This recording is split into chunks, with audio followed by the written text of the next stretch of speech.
Imagine showing up to work tomorrow and your boss tells you, "Pack everything. We're leaving.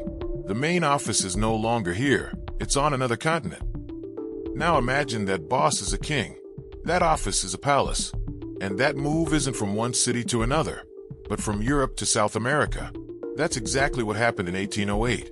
And the story I'm about to tell you is so incredible, so absurd, so epic that it sounds like it was ripped straight out of a Netflix series. If you stay until the end, I promise you'll never look at the colonial world the same way again.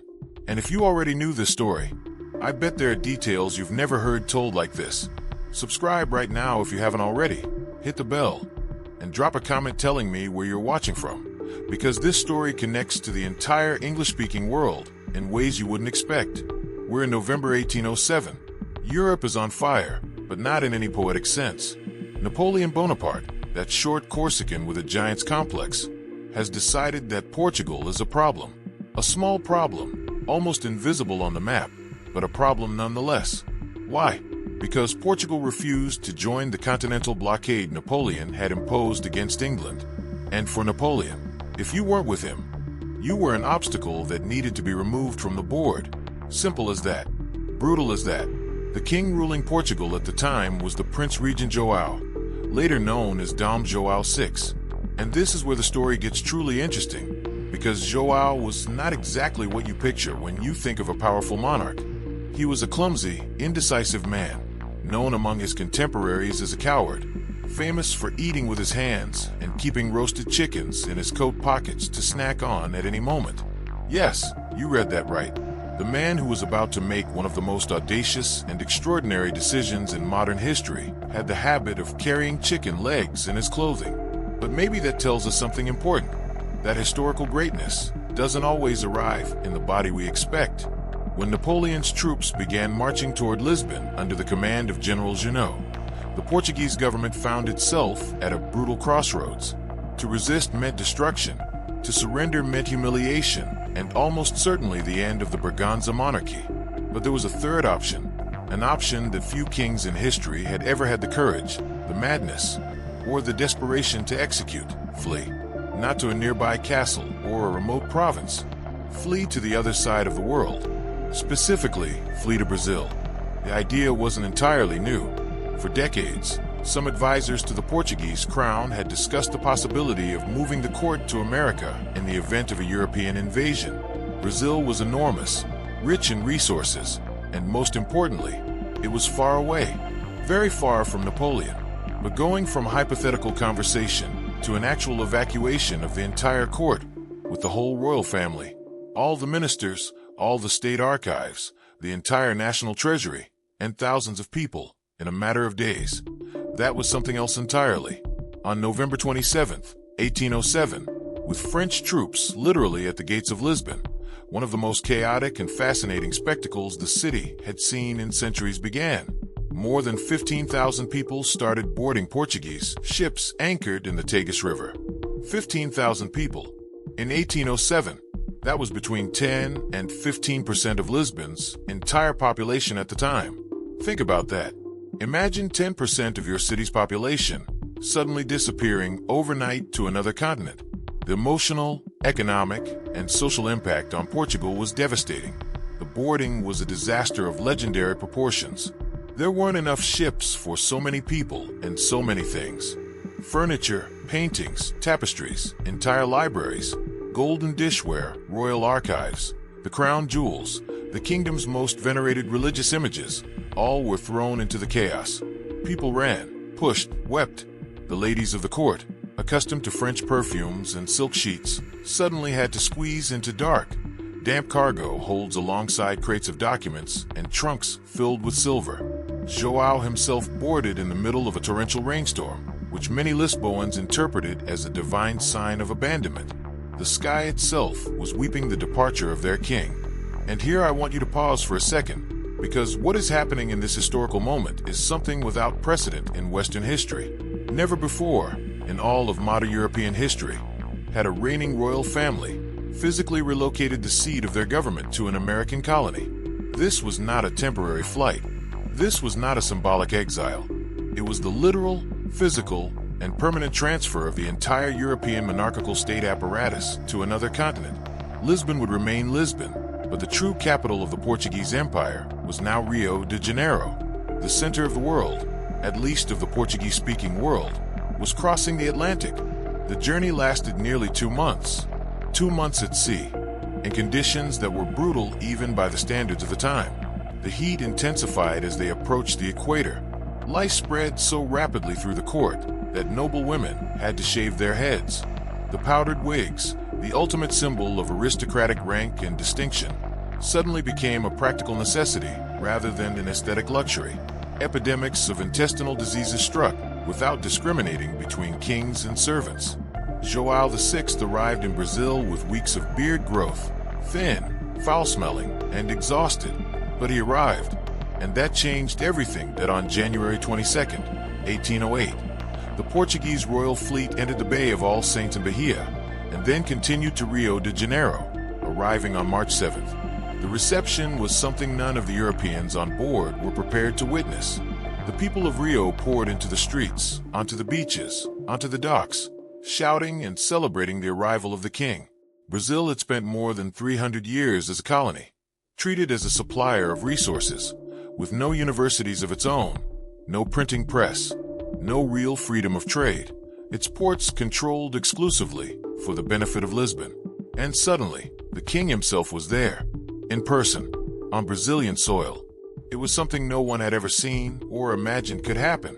Before we go any further, I want to ask you something, and I genuinely want you to answer in the comments. Was there a moment in your country's history that was this absurd and magnificent at the same time? One of those stories that the more you study it, the more it feels like fiction. Write it below, because the conversations happening in the comments lately have been absolutely incredible. Now, once João arrived in Rio, he began making decisions at a speed that was surprising for someone with his reputation for laziness. The first and most transformative was opening Brazil's ports to trade with friendly nations. Until that moment, Brazil could only legally trade with Portugal. With a single stroke, that 3-century-old colonial restriction was abolished.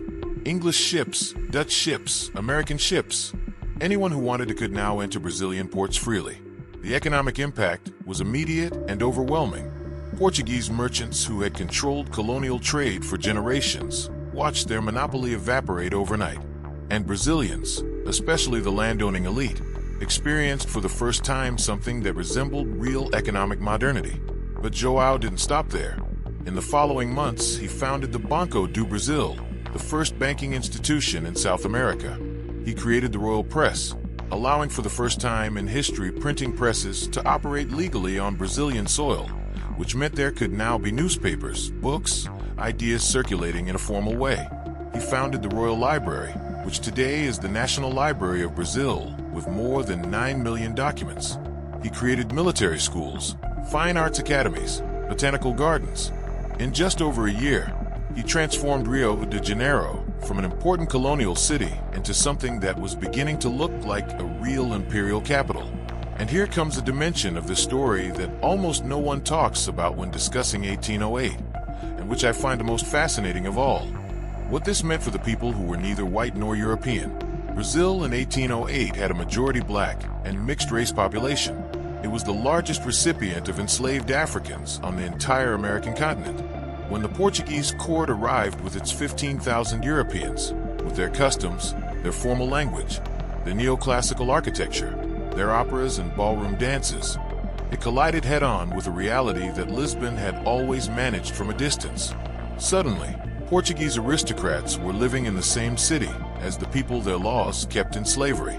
They saw every single day the human consequences of a system that was easy to ignore in Europe because it happened on another continent. João did not abolish slavery. That has to be said clearly. He didn't even formally question it. But the presence of the court in Rio unleashed social and cultural processes that would be impossible to reverse. European artists arrived in Brazil as part of the cultural expedition of 1816 and immortalized in paintings and engravings Brazilian society exactly as it was. Mixed, vibrant, contradictory, breathtakingly beautiful and terrible at the same time. Those images circulated through Europe, and began to construct an idea of Brazil that transcended the image of a simple supplier of sugar and gold. While all of this was happening in Rio, Europe's chessboard kept shifting. Napoleon invaded Spain in 1808, which set off the Spanish-American Wars of Independence.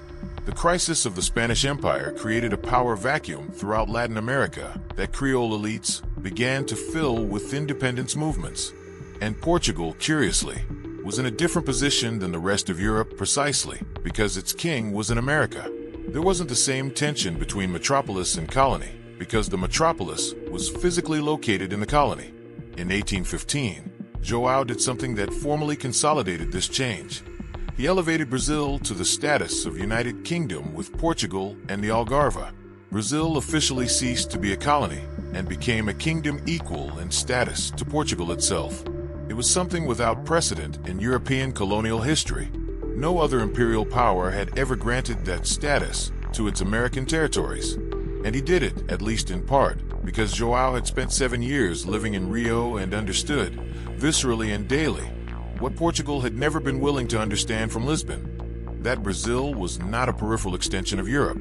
It was a world unto itself. João finally returned to Portugal in 1821, pressured by a liberal revolution demanding his return. But he left his son Pedro in Brazil as regent, and 1 year later, in 1822, Pedro declared Brazil's independence and became its first emperor. The historical irony is perfect. The Portuguese royal family that arrived fleeing Napoleonic colonialism ended up being the seed of independence for the very country that had taken them in. When you think about everything that was set in motion by that panic decision made in November 1807, when you look back in retrospect at how that desperate transfer of a terrified court changed forever the history of an entire continent, it's hard not to feel something close to awe. It wasn't planned with genius. It wasn't executed with elegance. It was chaotic, it was human, it was messy, and it was real. And that is exactly what makes it so extraordinary. History isn't always made by heroes with perfect plans. Sometimes it's made by frightened men with chickens in their pockets who climb aboard a ship in the rain and cross the Atlantic because they don't know what else to do. And without meaning to, without planning it, they change the world. If you made it this far, I genuinely thank you. Because this is exactly the kind of story that deserves to be told and heard with full attention. Let me know in the comments which detail surprised you the most, or if you already knew this story and have something to add. The best conversations on this channel happen in the comments, and I don't want you to miss that. Share this video with someone who loves real history, not the boring textbook version, but this one, the human, imperfect, and absolutely fascinating version. See you in the next one.